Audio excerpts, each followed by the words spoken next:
Welcome to the inaugural episode of Dripping Creativity Podcast. I'm your host, Chris Corvin, your guide as we get to know some amazing, talented creators from around the world. We're going to explore their inspirations, their challenges, and the stories behind their work, and just get to know them. From writers and artists to musicians and filmmakers, we're going to uncover the secrets of their craft and discover what drives them to create. Or we're just going to sit here and talk shit for like half an hour or so.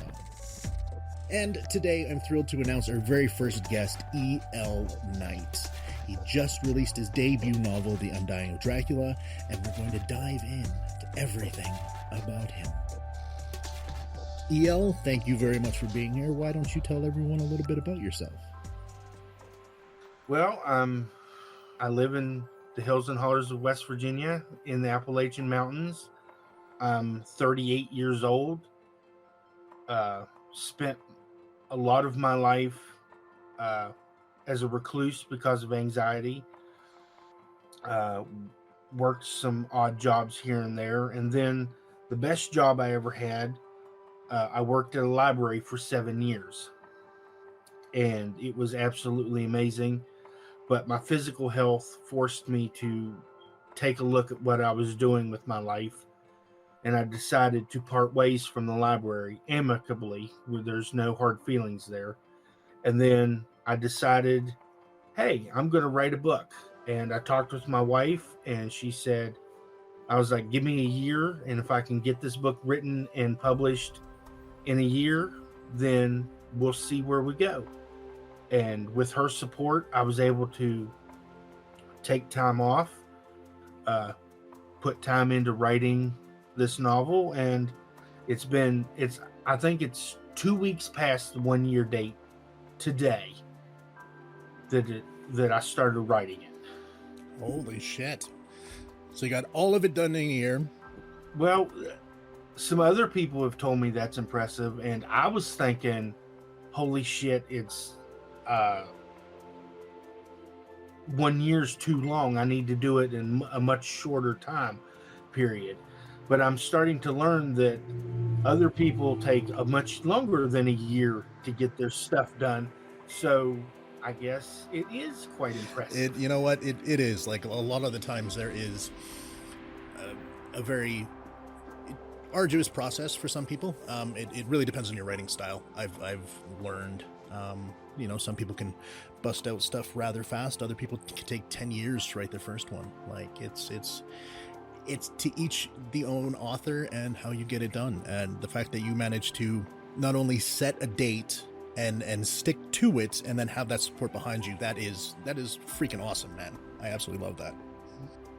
Yeah. Well, when I started, I wasn't sure where I was going to go, what I was going to do.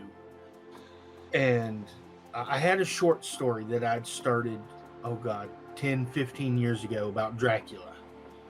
And I only got 2,000, 3,000 words into it. And I realized at that time, this was not going to end up being a short story. This was going to be much bigger. And I didn't have the time to put into it then. So I was like, you know what? I'll put it away. Maybe someday I'll revisit it. And then when I started the journey of writing, I was watching a lot of videos. I watched a lot of interviews with Stephen King and on his writing routine and whatnot. And I was like, I pulled that story out and I read over what I had, and I was like, I've got something here. I can do this. And then I just started writing, and the more I wrote in it, the more I was pulled into 15th century Romania, Wallachia, Transylvania, the world of Dracula.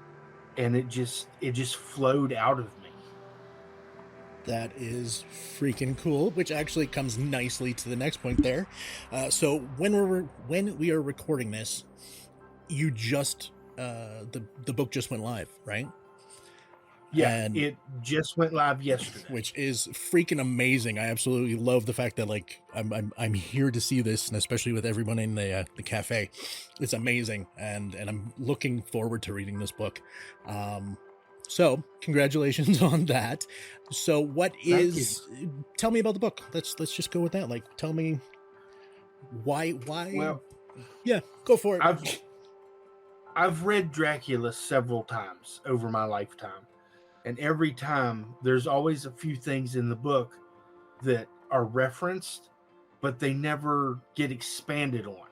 And then I've read tons of other Dracula material, and I've watched nearly every Dracula movie you can find, and they never expand on things like the Scholomance or uh, what was Dracula doing after the supposed death of Vlad Tepes, who is supposed to be Dracula, but they never reference that in the book.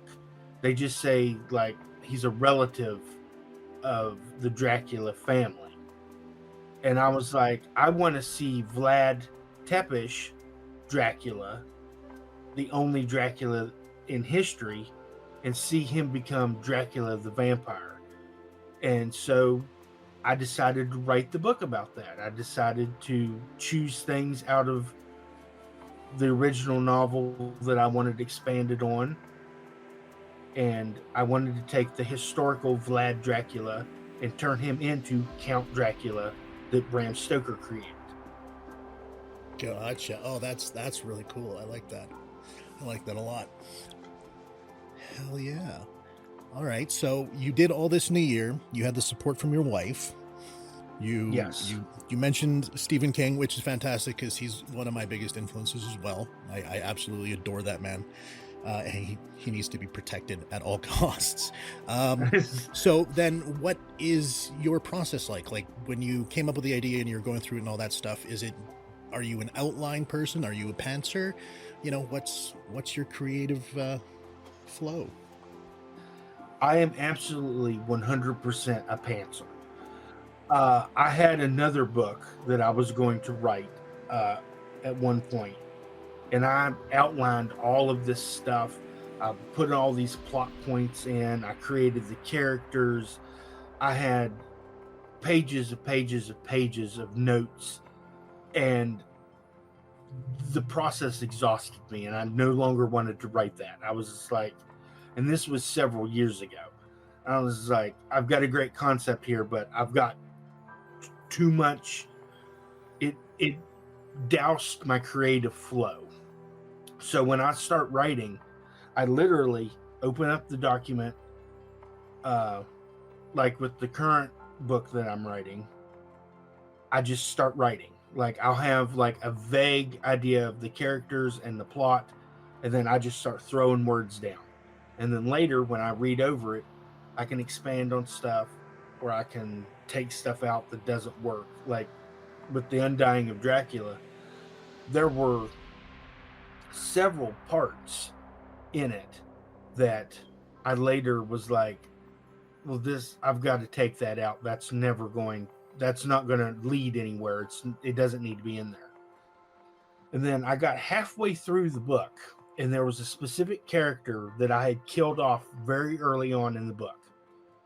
And I got to the point where I was like, shit, I need that guy in this part right here. So I had to go back and rewrite half of the novel so that he was alive for that specific point. And I loved doing that. I love being able to just creatively flow with the words coming out. Very much a choose your own adventure or RPG where you just save the game and then go back to a previous save point just to do everything over again. In fact, role-playing games are actually where I started my serious writing. I joined a forum back in, it was February 2005. It was the Jedi Council forums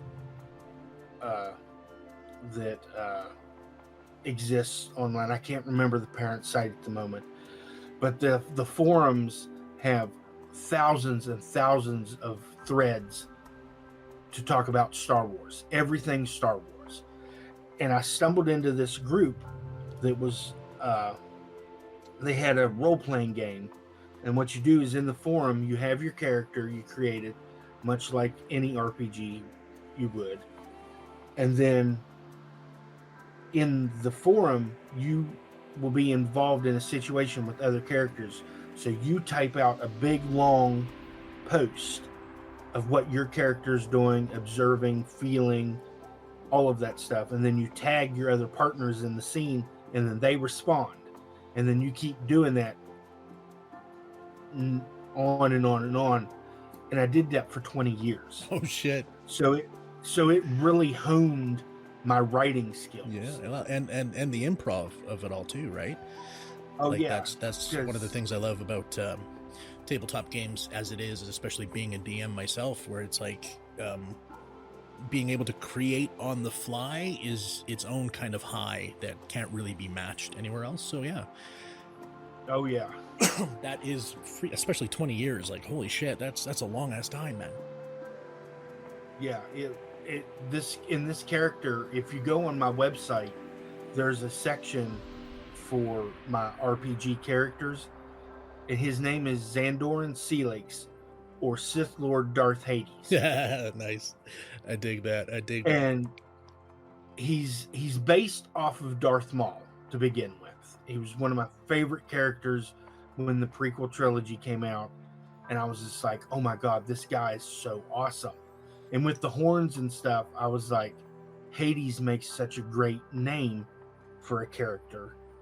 And I have this huge history laid out on my website for the character. I've got a timeline for the stuff that he did in the official history of the character. So, and I could still, if I wanted to, go back to those forums, and I could coordinate and jump right back in if I wanted to.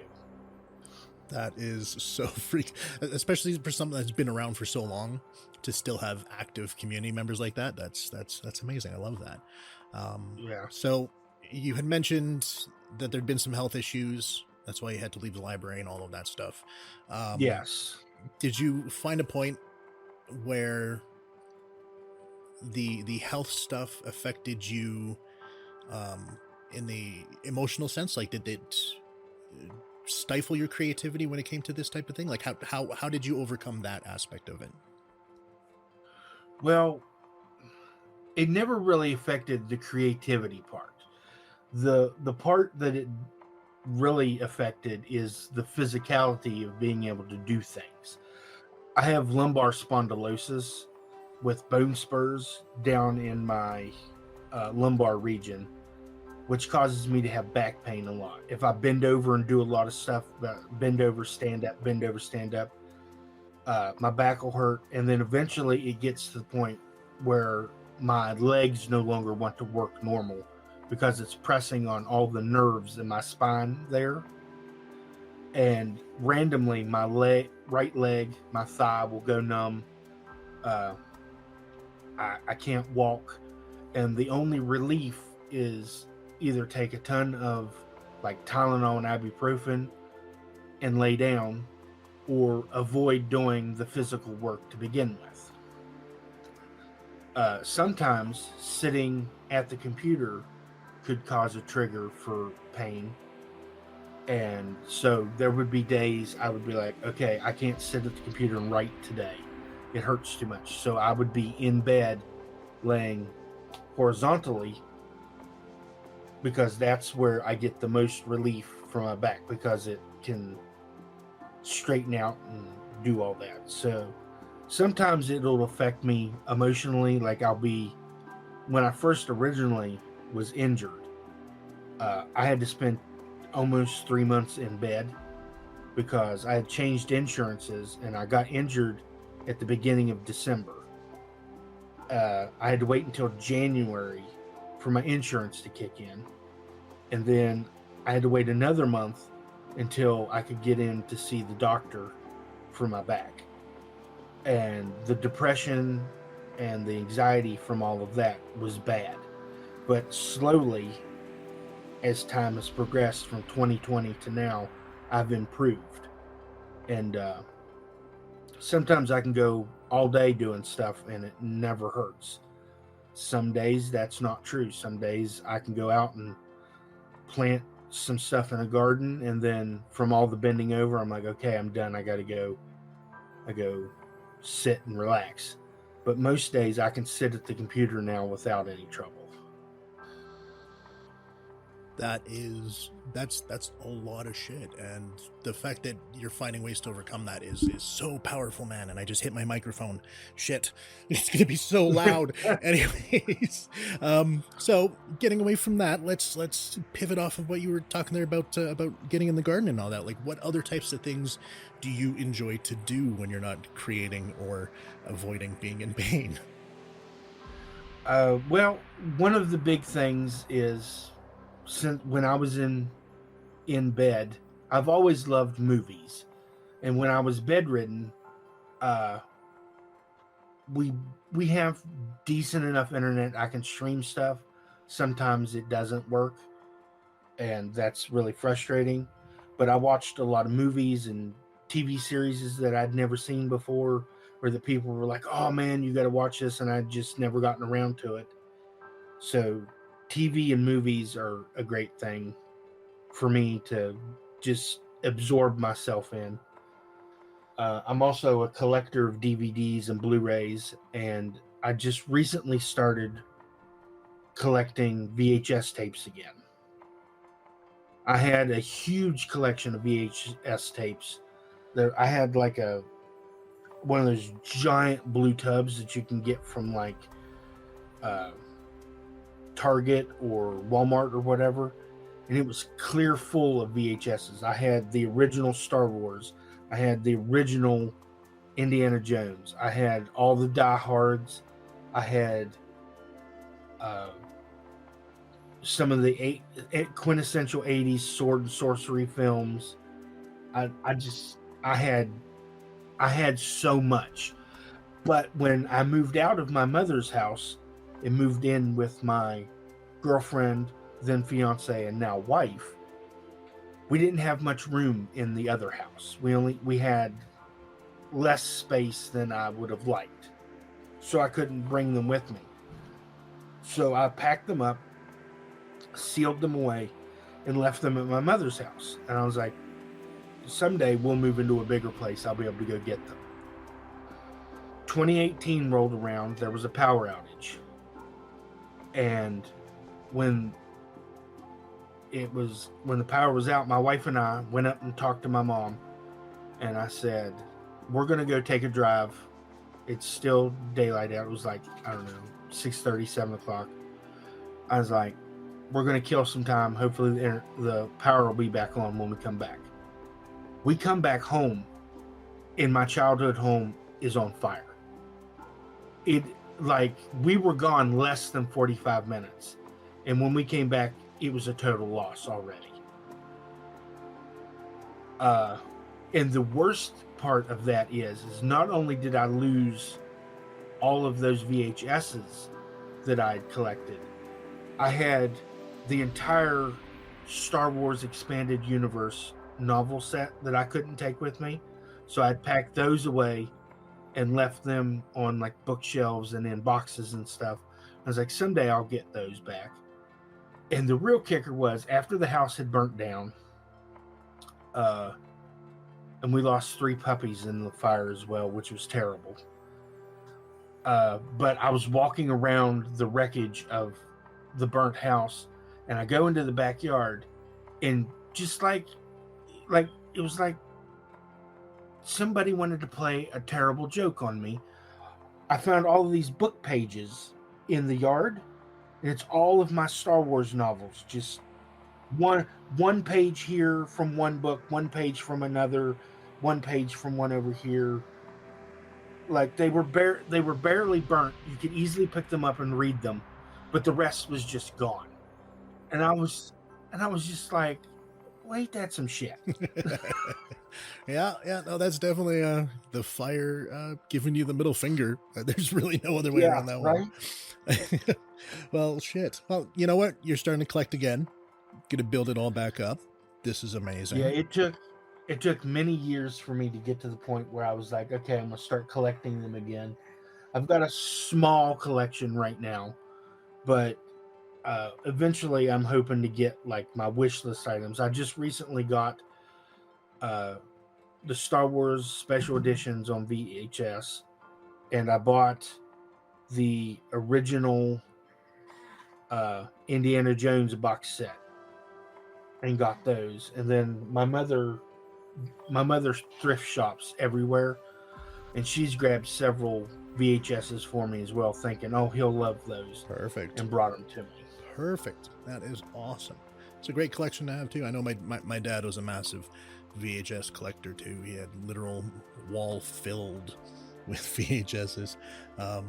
So let's move on now to the future projects, because you were just talking about that you're writing another one already. So what can you tell me about that one? Well, I can share a little bit about it. I'm collaborating with one or two other people on this. I got for Christmas a painting that my mother had commissioned from a local painter who I'm a friend with, and it was a picture of Seneca Rocks, and there's like this big yard, and then you can see Seneca Rocks in the background. My mother gave the painting to our friend Diana Maxwell. She's a great local artist, and she has taken other paintings and put cryptids in them. And my mother was like, "Can you take this painting and put in as many West Virginia cryptids as you can?" And she was like, "Sure." So I ended up with a painting that says the West Virginia Cryptid Zoo, and it has Mothman, the Braxton County Monster / Flatwoods Monster, the Sheep Squatch, the Agua, the White Things, the Snarly Yow, the Grafton City Monster, all in one painting. And I was like, I've got to do something with that. That's a brilliant idea. And then I was like, that's what the next books will be about. It'll be about the West Virginia Cryptid Zoo. And then I met a person. She's an artist named Bally Raven. And for her Patreon, she created this really cool concept of the Bally Raven Cryptid Protection Wildlife Agency, or Cryptid Wildlife Protection Agency. And I was like, that's really cool. And I messaged her and I was like, would you mind if I mentioned your Patreon concept as like background information in the book? And she was like, yeah, and not only that, you can expand on it. Go nuts with it. I love sharing this stuff with people. Do what you want to do. And I was like,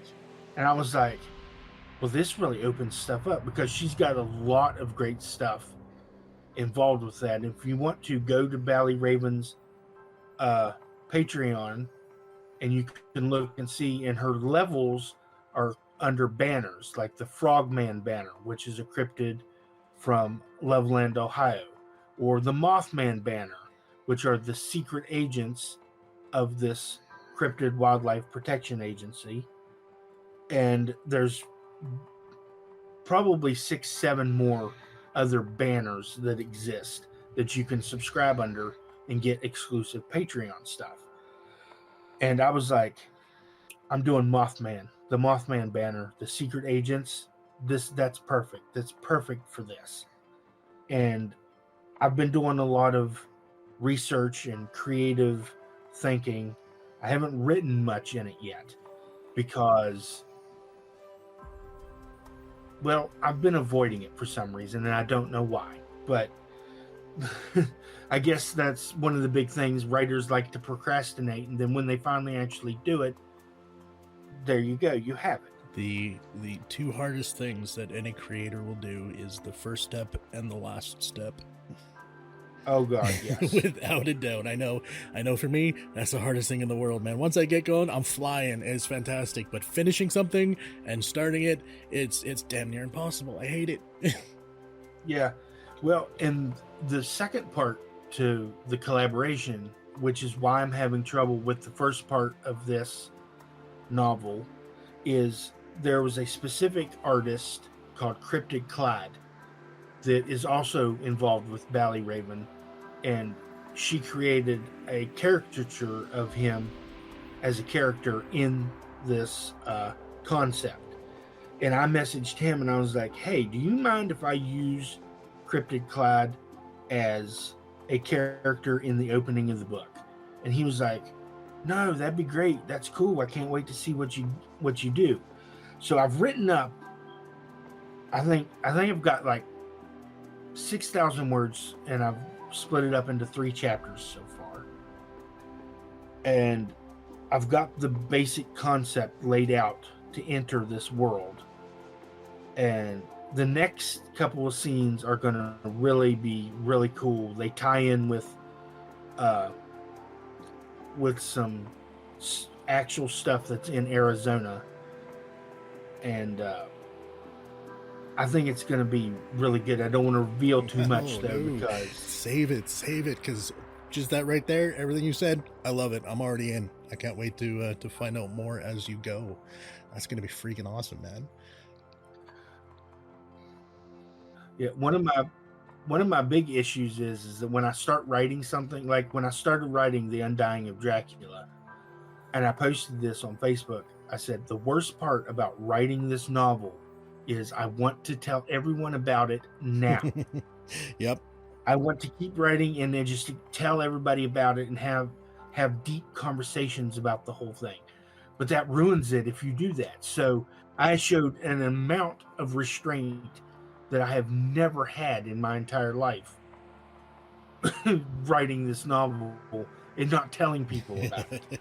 It is definitely one of the hardest things. I know personally for me, when I ran an ARG during COVID, and it was the hardest thing to not tell people what the puzzles and everything were pointing to, because I wanted them to find it, and it's like, I need to tell someone. Right. So I tell my daughter, and she just looked at me like I'm an idiot. I'm like, no, you don't. One day you will understand why this is so cool, okay?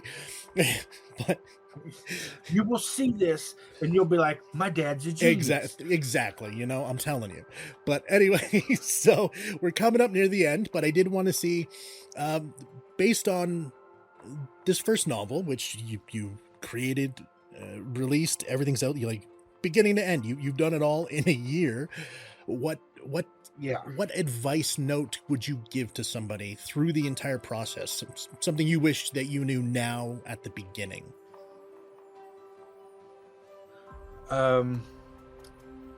Really do your research on writing a book.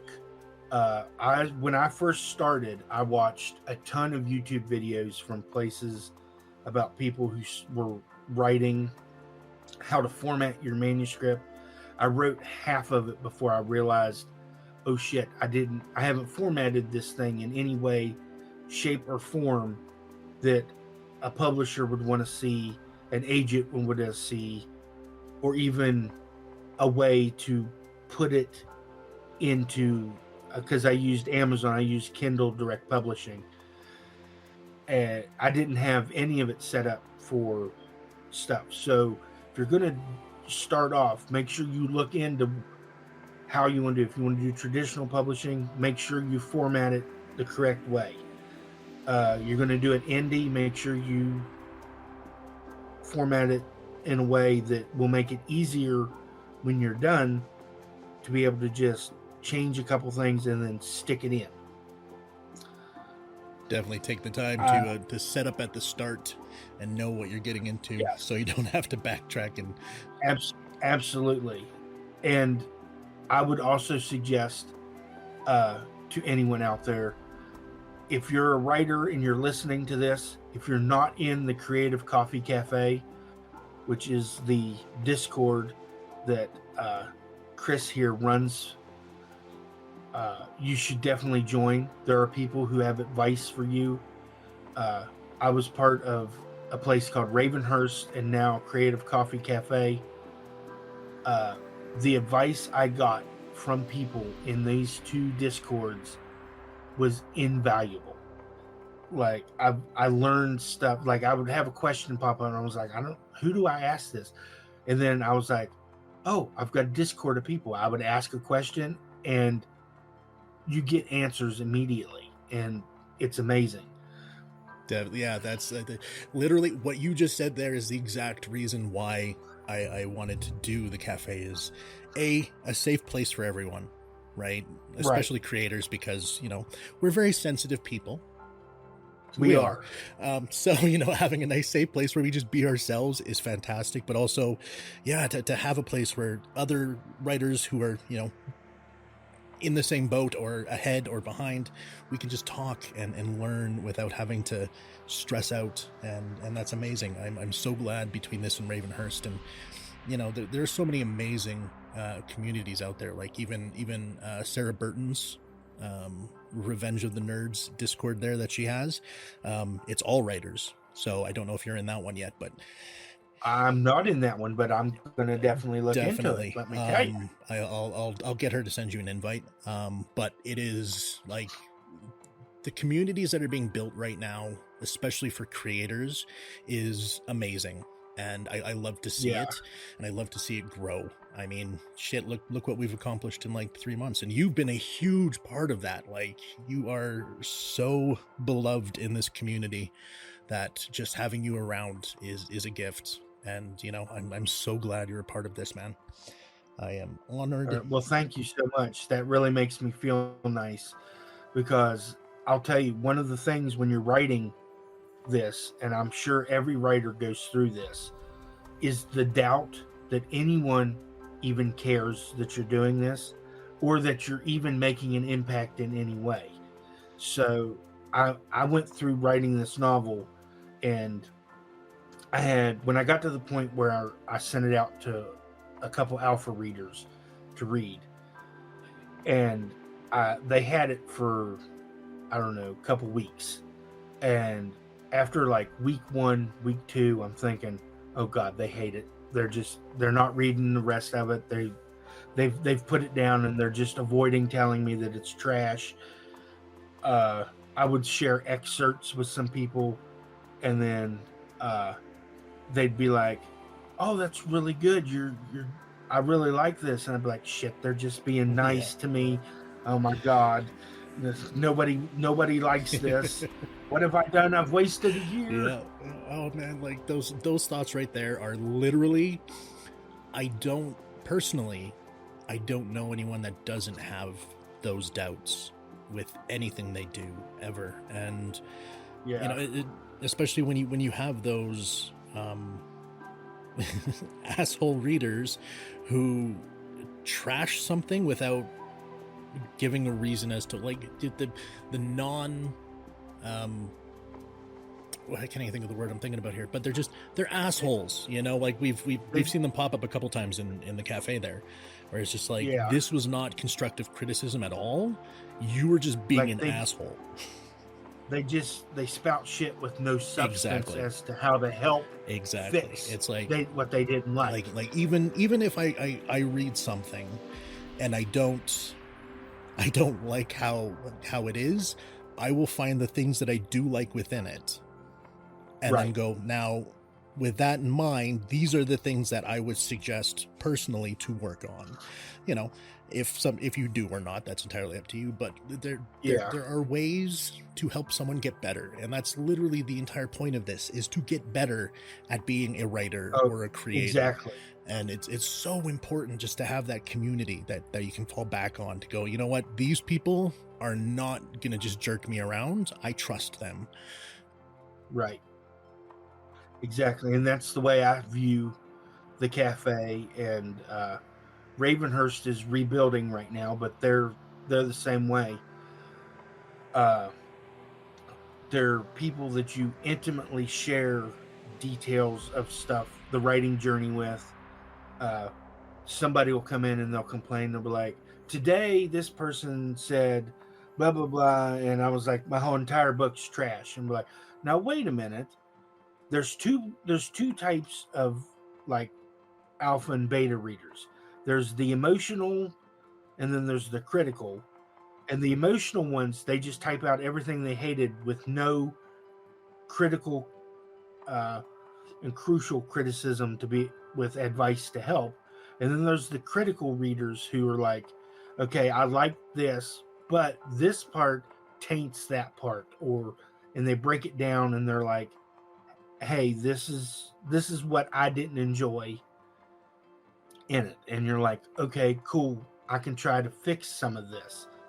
So whenever you read the book, anyone out there listening, just keep in mind that the 15th century is much different than modern day times, and just read it from that viewpoint. It's more of a direct period piece as opposed to. Yeah, this is very much. I've told people this is a horror novel because it involves Dracula. There's a lot of killing. There's blood, but it's also a historical fantasy or historical fiction novel, because all of the words that I use are for like vampire and werewolf and whatnot. They're Romanian words. Werewolf and vampire didn't exist in 15th century. Those are modern day creations. So I use the Romanian words for stuff. I used Romanian locations of Wallachia and Transylvania that existed then and still exist now. I've told some people, if you like Lord of the Rings or Game of Thrones, the adventure bits in the book, the historical part, is very much patterned on that. Okay, and you did the alpha reader and the beta reader stuff and all that stuff. So you went through the full process in a year. Yeah, and I didn't hire an editor because I was like, it's too expensive. I can't do it. But my two alpha readers, one, she is a published author as well. Her name is Kira Knight. She has a book out on Kindle. It's called Bleed Me an Ocean. Warning: it's a slasher romance, so it's got murder and romance in it and all that. And there's, but she looked at it as my alpha reader with an eye towards how good the story was, and as an author, and helped me with some editorial stuff. And then my other alpha reader also read it, and she leaned more into the very technical grammar issues I might have missed, the anything of that sort. And so I was very grateful for the two of them and the help that they were able to provide in that, because once I got two people and I combined their edits, I was like, I don't think I need an editor at this point. And then I did most of the rest of the editing by myself. And at first I was using Grammarly, but Grammarly got on my nerves. So I started Pro Writing Aid. It's a Chrome extension. And let me tell you, even the free version has so many tools that can help you improve your writing. So that's another thing, indie authors. If you need a program or a Chrome extension that's going to help you, Pro Writing Aid, top-notch aces. And then you can get a paid version that unlocks so many more tools that are helpful. Awesome. Always good to know. Actually, that type of thing you should be throwing into the tools and tips in the cafe. That'd be great. Oh, I can do that. Definitely. And then so finally, as we're now definitely way past the half an hour, we'll start wrapping it up. But I wanted to say, you are going to be handling the mid-month newsletter, helping set that up, right? Yes. And that's going to be amazing. I decided to contact you, and I designed it, and I will do what I can to help facilitate that and fill it out and whatnot. Yeah, that's going to be so much fun. I think beyond that, so we have The Undying of Dracula, which is on sale now in Amazon. It'll be everywhere that I post this. I'll have the links and all that stuff. Where can people find you? I have a link tree that you can go to. If you find me on Facebook, I'm either under E.L. Knight Writes or just E.L. Knight. But you can find me under most of those, and you can find a QR code that you can scan on the poster for my book release that will take you to my link tree, and then you have all the links there that you could ever want or need. Perfect. I will make sure that gets posted everywhere here. Ooh, yeah, secret update that will already be live by the time this comes out, but the website is going to be launching tonight. So awesome. It's very bare bones, kind of like how I started with the cafe there. Everything's going to be, it's just the structure is there, and then we're going to slowly build it up as we go. So I'm excited for that. I mean, sometimes that's just the way you got to do things. You got to get it out there and then be like, bear with us, this is under construction. Yeah. And then it's like, you know what, the important shit is there. We're going to add more cool stuff as we go along. That's just what we do. Exactly. You got to get your info out there, and then the cool shit comes later, because sometimes you just never know. Exactly. About that. Oh, the phone's ringing. All right. Well, we'll wrap this up soon. Have a great one. Thank you so much for joining me. And yeah, we will talk again very soon. Yes, thank you for the great conversation. Sorry we ran over. Not I a could problem, talk for dude. Not a problem at all. About this stuff. We'll bring you back on next month, and we'll just do another round. All right. Sounds great. All right. Thanks again. You have yourself a great one, man.